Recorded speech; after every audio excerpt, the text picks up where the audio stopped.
Today on Sand Custom Guas.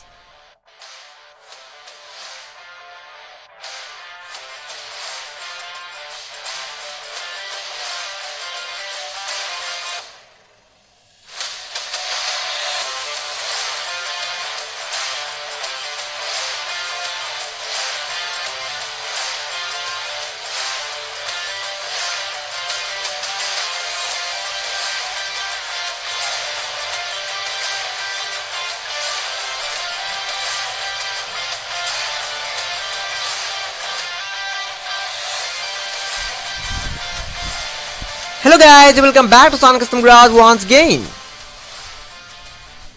ये चीज़ मैं आपको पहले भी कई बार कह चुका हूँ कि जब मैं किसी बिग प्रोजेक्ट में काम करता हूँ तो वीडियोस रेगुलरली अपलोड करने में मुझे थोड़ी सी प्रॉब्लम होता है। पिछले कई दिनों से चैनल पे वीडियो थोड़ी पर रुक कर आ रहा है, यानी कि आज आया तो कल नहीं आया, परसों आएगा, इस तरह से रुक कर आ रहा है। और वो सिर्फ और सिर्फ मेरी मित्सुबिशी लैंसर प्रोजेक्ट की वजह से हो रहा है, ऑफकोर्स, क्योंकि मैं उस प्रोजेक्ट पर रेगुलरली हर दिन काम कर रहा हूँ और इसके वजह से अब फिलहाल इस मोमेंट पे मेरे लिए हर दिन वीडियोस बनाना मुमकिन नहीं है। लेकिन इस बात को ज़्यादा सीरियसली मत लीजिएगा, जैसे ये प्रोजेक्ट पूरी से कंप्लीट हो जाएगा उसके बाद रेगुलरली वीडियोस फिर से आना शुरू हो जाएगा। पिछली बार जब मैंने को कार दिखा रहा तो कार की जो रियर एंड का काम था वो पूरा हो चुका रहा। हालांकि एक बहुत ही बड़ी प्रॉब्लम हो गया था, साइड की जो पैनल्स था वो मैंने एक्चुअल में बम्पर को फिट करने से पहले ही फिट कर दिया था। इसलिए मैंने गड़बड़ कर दिया था। आई थिंक बम्पर के लिए जो मैंने स्लॉट काटा था, आई थिंक मैंने उसे अच्छी तरह से शायद मेजरमेंट करके शायद नहीं काटा था, कोई गड़बड़ कर दिया था, जिसकी वजह से जब मैंने बम्पर को फिट करने की कोशिश किया था तो वो फिट नहीं हो रहा था, जिसकी वजह से मुझे मेजरमेंट को थोड़ी बहुत और एक्स्ट्रा काटना पड़ा था। और एक्स्ट्रा काटने के चक्कर में मैंने एक्चुअली में साइड पैनल्स के एक कॉर्नर को पूरी तरह से डैमेज कर दिया था। उसके बाद मैंने उसे रिपेयर करने की कोशिश किया लेकिन वो रिपेयर नहीं हो रहा था और इसलिए मैंने पूरी पैनल को ही रिप्लेस कर दिया। कल पूरा दिन मैंने सिर्फ पैनल में ही काम किया। अब कार में एक नया पैनल फिट हो चुका है, यहाँ तक कि फ्रंट बम्पर भी कंप्लीट हो चुका है और आज का ये वीडियो उसी कार के ऊपर है। तो क्या आप इस कार को देखने के लिए तैयार हो? ओके, तो कार बस आने ही वाला है। 1, 2 and 3। Ta-da!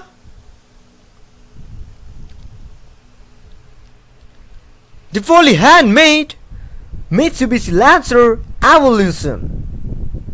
ये देखिए। अभी जो मैंने कहा कि इसकी जो साइड पैनल था मैंने उसे पूरी तरह से रिप्लेस कर दिया।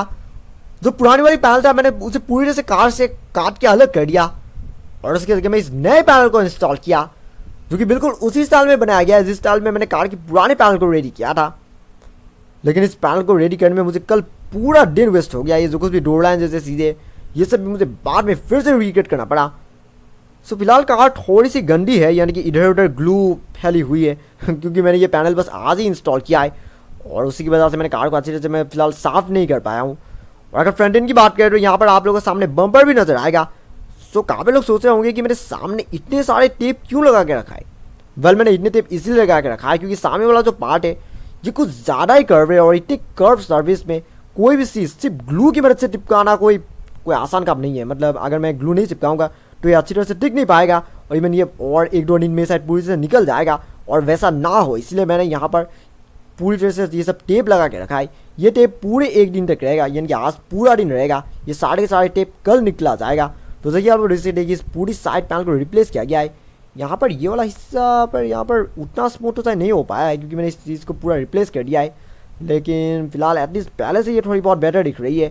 सभी फिलहाल कल तो पूरा दिन इस पैनल को रेडी करने में ही मतलब वेस्ट हो गया। यहाँ पर आप लोगों को काफ़ी से ग्लू की दाग भी नजर आएगा क्योंकि इस पूरी पैनल को रेडी करना कोई आसान काम नहीं था। इस पूरी पैनल को मैंने बिल्कुल उसी स्टाइल में रेडी किया है जिस स्टाइल पे मैंने कार की पुरानी पैनल को रेडी किया था। सबसे पहले तो मैंने एक नए आर्ट पेपर पर उस पुरानी वाली पैनल का आउटलाइन ड्रॉ किया, फिर उसके बाद उसी शेप में एक और नया पैनल काटा, अच्छी तरह से मेजरमेंट किया और उसके बाद उसमें वार्न रैपिंग अप्लाई किया। फिर उसके बाद लेकिन इस बार मैंने इस पैनल को इंस्टॉल करने से पहले सामने के बम्पर को पहले इंस्टॉल कर लिया ताकि फिर से वो गलती ना हो जाए, यानी कि बम्पर की जो मेजरमेंट है वो अच्छी तरह से मतलब बिल्कुल सही पोजीशन में काटे, मतलब कोई गड़बड़ ना हो जाए। इसलिए मैंने सबसे पहले बम्पर को फिट किया, उसके बाद इस साइड पैनल को फिट किया। इसलिए फिलहाल सामने के बम्पर में कोई गड़बड़ नहीं हुआ है। कल पूरा दिन इस चीज़ में ही वेस्ट हो गया और उसके बाद जो बचा कुचा टाइम था उन टाइम में मैंने कार की बम्पर को रेडी कर दिया। फिर जब सारे पार्ट्स रेडी हो गया तो पार्ट्स की इंस्टॉलेशन का काम आज सुबह डन हुआ। ये सब मैंने कल ही डन कर दिया था लेकिन मुझे कल ही नहीं इंस्टॉल करने का वक्त नहीं मिला था, इसलिए मैंने इन्हें आज सुबह इंस्टॉल किया। फिलहाल कार में जितना तक काम कंप्लीट हुआ है उसके हिसाब से कार को कंप्लीट होने में और लगभग 4-5 दिन शायद लगेगा, क्या फिर 1 हफ्ता भी लग सकता है। मैं फिलहाल कह नहीं सकता कि कितना वक्त लगेगा, लेकिन जल्द से जल्द मैं इस प्रोजेक्ट को कंप्लीट करना चाहता हूँ क्योंकि इस प्रोजेक्ट में मैं काम करके काफ़ी थक गया हूँ और अब मैं फिलहाल किसी नए प्रोजेक्ट में काम शुरू करना चाहता हूँ, लेकिन इस कार की वजह से मैं वजह कुछ भी नहीं कर पा रहा हूँ। ये चीज़ मैंने आपको पहले भी कहा है।